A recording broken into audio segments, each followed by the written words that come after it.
Hey everyone, this is Joshua Kirk, and I'm back for episode 174 of Album of the Day.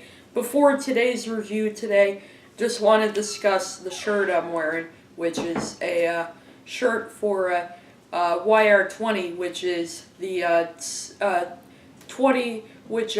20-year anniversary celebration that I recently attended for the North Carolina-based independent label Yep Rock Records. So I recently went on a trip to North Carolina for this late celebration, and I just want to thank everyone at Yep Rock: David Shaw, Billy Maupin, Glenn Dicker, Tor Hansen, all the really nice people at Yep Rock, as well as all the artists I got to spend some time with, including Chuck Prophet, Oliver Craven of the Stray Birds, as well as Tammy Elam from Dressy Bessie, and also all the artists on your label put on a fantastic show, and I definitely it was a home run. So thanks to everyone at Yep Rock for giving me this really awesome opportunity, as I'm very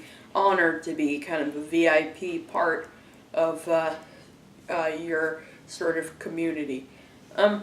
Anyway, let's get on to the review. Today's artist, if you've been watching my channel for a long time, you may remember that this guy put out the album that I reviewed that got the most views out of any review I've ever done. And of course, you know who I'm talking about. The California singer-songwriter and guitarist known as Ryan Adams. Adams, of course, he started out doing his own work under the name. He started out doing work with the band Whiskey Town back in the 90s, but then eventually pursued a very successful solo career after that, and of course put out a few records with a band that he had for about 5 years called the Cardinals that eventually split in 2009. And now he's back to his own solo work and whatnot. And I'm here to review his latest record. And this is one album I have been getting a lot of requests to review throughout this year, ever since it came out. And it was released on February 17th of 2017. The album is called Prisoner. Yes, I am finally reviewing this album. But believe me, the whole reason I'm reviewing this, it's not just because people have been just clamoring me to do this one, but I also wanted to do it because this is a great record. It's easily one of my favorite records of the year. I feel Ryan Adams has come out with by far his strongest LP in years. Even though I do really like his self-titled record, I thought was fantastic too. I feel this one is definitely well done, well produced, and well written, that I think this record may actually beat his self-titled record a little bit, in my opinion. Anyway, there's the really beautiful album cover of the album. By far one of my favorite album covers of the year. Spine, and there's the back. There's a photo of Ryan Adams on stage. There's 12 songs on the record. It's over 43 minutes, and of course Ryan Adams also produced the record, so this is definitely his first self-produced record in a while.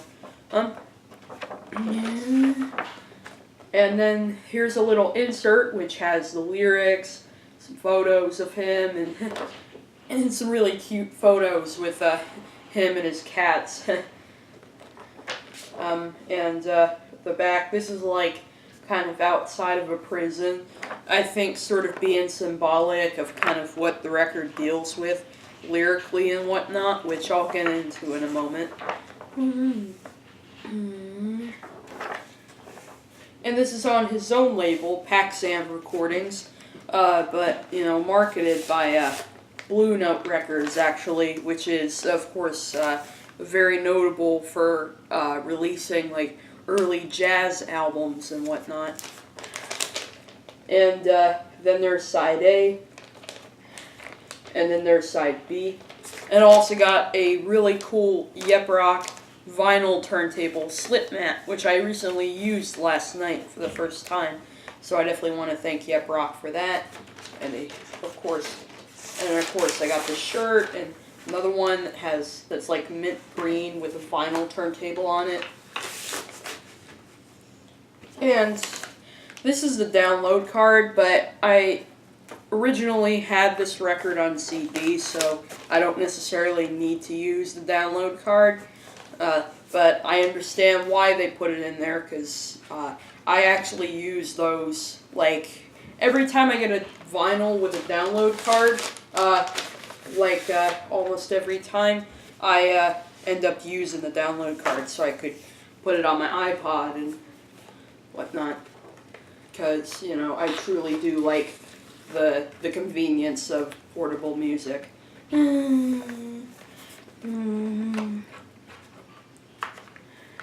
So yeah, that's the packaging for my vinyl of Ryan Adams' new album, Prisoner. And I picked this up at a really cool vinyl store in State College, Pennsylvania, when I went there this summer, called, what's the name of the store? Yeah, Music Underground, that's what it's called. So yeah, of course, with this record, Ryan Adams has sort of put together a bit of a concept album dealing with a recent, very public and unfortunate divorce that he's had with the actress and singer Mandy Moore. That happened back in 2015, something like that.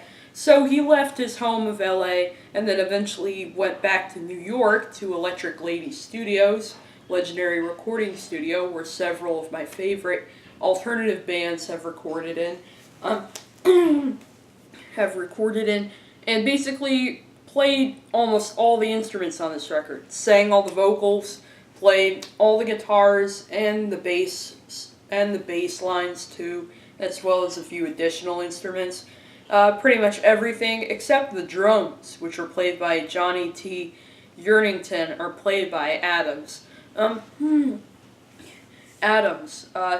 one exception is the song Do You Still Love Me, where it's recorded with a full band, with Jason Bozell on drums, Charlie Stavish, one of the engineers, on bass, Mike Viola on guitar, and Daniel Clark on organ, who also wrote the organ part.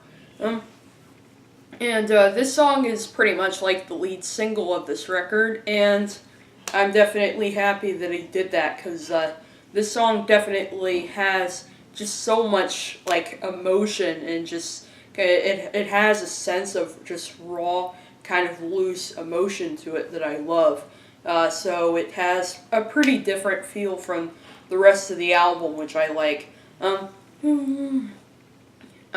Album, and definitely sort of this really rock and power ballad, pretty much.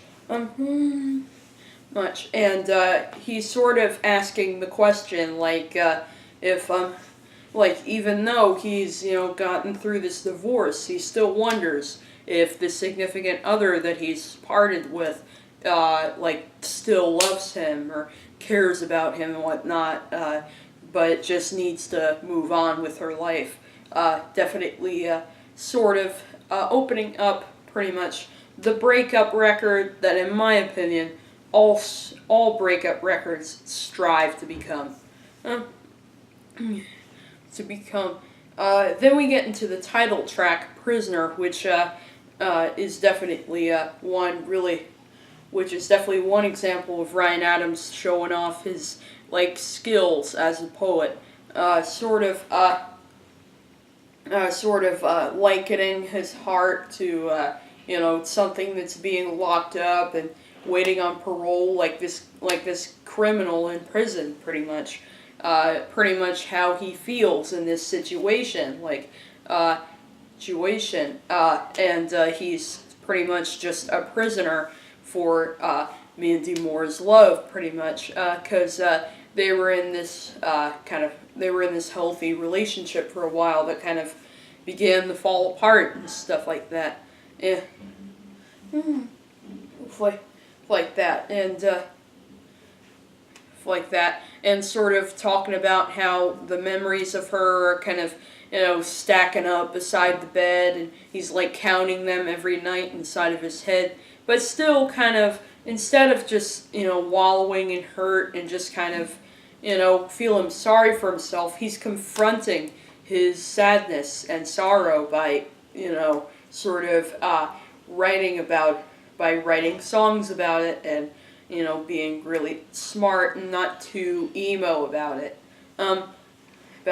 But the instrumentation on this song definitely sounds really nice. Like, I really like the kind of glistening 80s inspired guitars. The drums are fantastic, and some really nice harmonica at the end. The following track would have to be my favorite song on the record, which is Doomsday. Really showing that Ryan Adams, still can write just a very damn solid pop song. Definitely love the hookiness of this track with the lyrics, and also it definitely does have some pretty dramatic, sort of dark lyrics, lyrics by saying, you said you'd love me now till doomsday comes, but then eventually sort of, going through with the kind of surprise, with Waltz coming through with kind of the strange dark question of, did doomsday come? I don't know, but hopefully it didn't. Anyway, this song is incredible. I definitely love the lyrics on this track, but also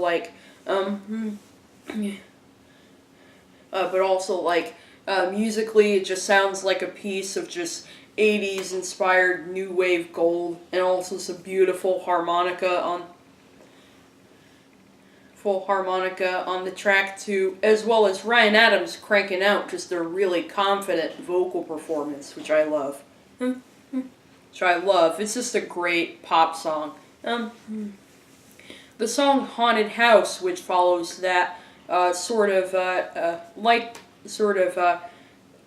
heard that this song actually deals with kind of this house that, he's lived in for a while and stuff like that. Where good things have happened in the house, but at the same, but also sort of reflecting on how there are some things that, but also talking about how his memories in this relationship are kind of starting to fade to the point where they just kind of, they tend to haunt him and his home a little bit, and so he's sort of likening. So he mentions imagery of this painting watching him. As he's walking down the hall, cracks in the windows, crawling spiders, basically all the obvious things that you typically think of in a haunted house, but house and stuff like that. But but he does sort of say how he doesn't want to live in this place anymore because the memories are kind of crumbling a little bit. This is the song that at first, for a long time, this was my least favorite track on the record. I thought the lyrics were maybe a little too titular for my taste, but the song has grown on me to the point where I actually understand his sentiments a little more as I've listened to this record throughout the year. On the last 2 listens of this record, I've definitely turned around on this song. The song Shiver Shake is definitely one that is one example of just kind of Ryan Adams' sense of raw, honest emotion, which is definitely what makes the song just so moving, in my opinion, even though it is one of the quieter songs on the record. Or songs on the record. And sort of confronting kind of his anxiety that he's going through in the end of a relationship. So he's kind of thinking about the significant other that he cares about, and but then tries to reach out for her hand, only to realize that it isn't there anymore.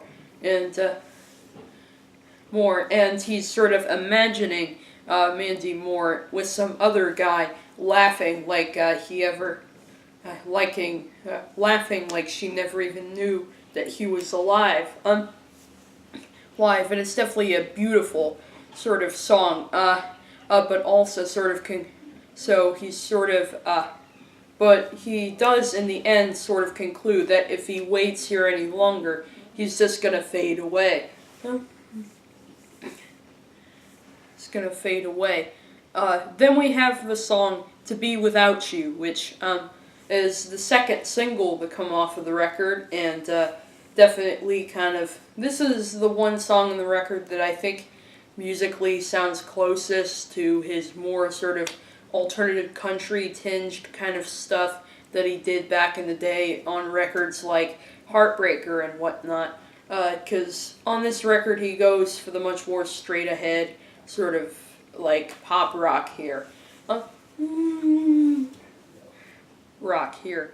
And this song definitely is another one that does feature some kind of features definitely some very poetic sort of dramatic lyrics, sort of likening his body to feeling like sort of likening these thoughts of this relationship as like kind of an empty drum of doubt that's like rattling in his head, as well as but also sort of bringing up stuff about the streets where like he first saw her and stuff like that, to sort of explain how at first everything was new and colorful, but now it's like just gotten darker. Darker, and he's finding another little thread of silver. And also do like some of the extra instrumental sort of detail in this track, like I like the conga drums in the background, as well as the kind of drony organ, and a cool little guitar solo, and a cool little electric solo at the end too. The song "Anything I Say to You Now" is definitely a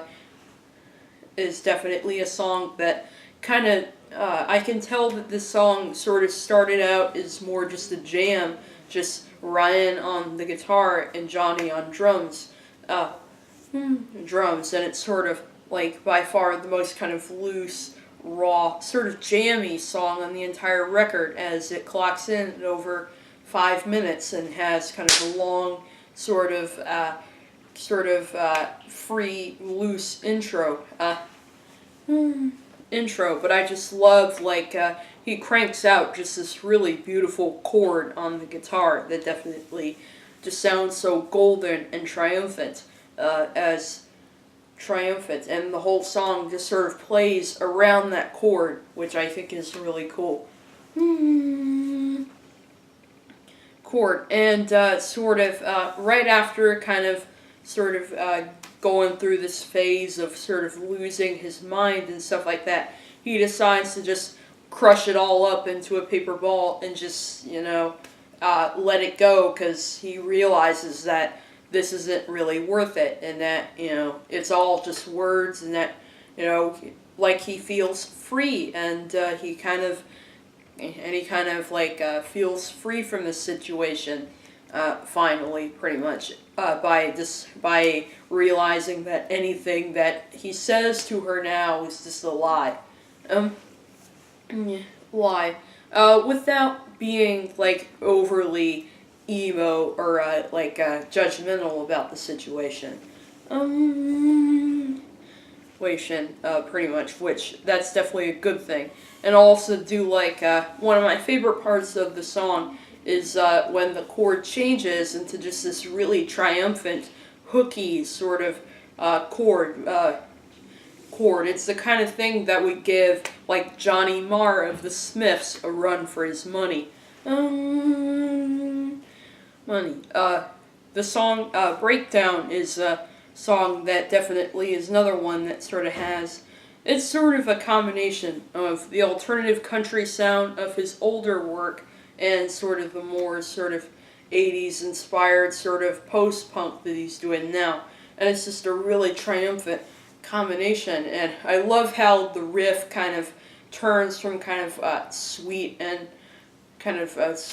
wistful to really more just kind of gnarly at the end, pretty much. I mean, it's the kind of riff that isn't like super like angry and in your face, but still subtly at the end has a bit of a which I love. Which I love, and and I feel the moment where the song really does kick ass is definitely in the second chorus, and that bridge is just heaven to listen to. And I like how he's sort of having a conversation with God a little bit on this song by sort of asking him, do you cry tears that don't dry? But also sort of saying, like, tomorrow will come and it'll be alright, even though he feels like he's racing and he can't come down. Following that would have to be, I don't know if this song would have to be my second favorite on the record, but it certainly is one that I definitely really do gravitate towards a lot. That's the song Outbound Train, which... the song Outbound Train. And sort of likening sort of these emotions and physical sensations of thumping in his chest to like him just feeling like this outbound train as well as this pile of bones sort of rattling around. And he also does bring up a particularly kind of heartbreaking lyric with the line of, I got this aching in my chest, rolling around like a pile of bones in a broken little box. It sounds a lot like you. That's morbid right there, Adams, but I like it. Like it. And sort of bringing up these metaphors of being like lost inside a void of fading taillights. And he swears he wasn't lonely when he met this girl, but sort of becoming. But he was so bored, and he doesn't really know anything anymore. And I also do really like the song musically. I think Johnny T's drumming on the song, I think, drives the track really well, as it does for the rest of the record, other than that one track where he didn't play drums. Didn't play drums. And also, like, I think there's just a really cool guitar solo on there. It has a really, I really like the guitar tone on this track, which I think is something that really stood out to me for a good chunk of the rest of the record, too. The guitar tone, I think sounds a little inspired by maybe something like the War on Drugs or something, but it definitely does sound incredible. Incredible. A good bass line on the track too, which I like the kind of do do do do do do. It's kind of like a funky little part at the end, and there's also like echo effects on Ryan Adams' voice too, which I think sound cool. The song Broken Anyway sort of is kind of another song about sort of everything that this couple was sort of going down an endless drain, and kind of seeing how it was kind of, broken this whole time, pretty much. And another definitely very solid bit of pop music on here, and some nice little piano sort of giving it more of a classy feel at the end.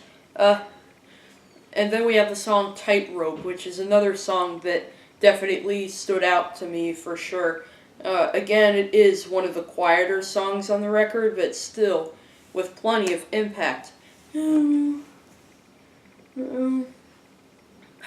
Sort of likening his life to like this high wire that he kind of walks on all the time, and uses all this like kind of imagery of a circus and a tightrope and whatnot to sort of evoke sort of the kind of memories and thoughts that are going through his head, pretty much. And I'm sure that it feels awesome for him to. Pretty sure it feels very cathartic for him to say, "All I want is for you to make me smile, and all I want is for you to drive me wild." Like, and he lets out just this incredible vocal performance, which definitely has some true kind of emotion in there, and it has this really beautiful midsection too, which features like finger snaps and some piano and some really gorgeous saxophone on there too. The saxophone, by the way, is played by this guy named Joe Sublett, who occasionally plays with the Stones, and he's a guy that Don Was actually brought him in there, because apparently Don Was didn't produce the record, but he was pretty much very involved in this project, even though Ryan Adams is the main producer here. And that section just, I remember the last time I listened to this record before reviewing it, once that Saxon piano section hit in, I was just like, yes! Because it's really just that satisfying and beautiful, and it's kind of like it's kind of like a little Eddie Money moment, as he calls it, or also like Springsteen. It also reminds me somewhat of something Springsteen could have done with the E Street Band, because I actually hear a bit of a Bruce Springsteen influence going through this record too. The closing track is called We Disappear, and it definitely is one song that just closes the album out on the best note. Really like the best note. Definitely a great track musically. Another song where I feel the guitar tone just sounds so cool, and also the drumming, I think, drives the song really well. As Johnny T does throughout the record.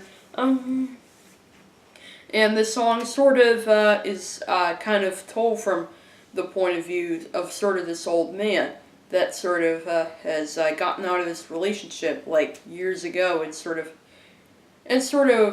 wondering about his surroundings and stuff, and how his life is going and stuff like that, and sort of talking about this one memory that he's not so fond of as a bad commercial in the movie of his life. So definitely some very poetic sort of, which really does show Ryan Adams' really good narrative and poetic skills too. And the ending of the song is just insane. It features these sort of weird, warped, sort of whooshing guitars at the end, as well as some laughing in the background, which actually kind of sounds like it's channeling Mandy Moore. So it has this very kind of surreal, otherworldly quality to it, which I love. So it makes sense that the last time I listened to this album, I couldn't help but just go, yes! Once again in this track, and I also kind of broke out into laughter before eventually ending with, that ending is sick! Like it's literally that, kind of satisfying. So, yeah, it's definitely another great record in Ryan Adams' catalog, and I think definitely a lot of his big fans will definitely see how Ryan Adams is definitely really still staying consistent as one of our generation's best songwriters, guitarists, and singers, whether it comes to alt-rock or alternative country. So I'm definitely feeling a 9 out of 10 for this new Ryan Adams album, Prisoner. So it's a bold statement, but believe me, definitely check out this record. It's great. So that's my review for Prisoner, the new album from Ryan Adams. See you for episode 175.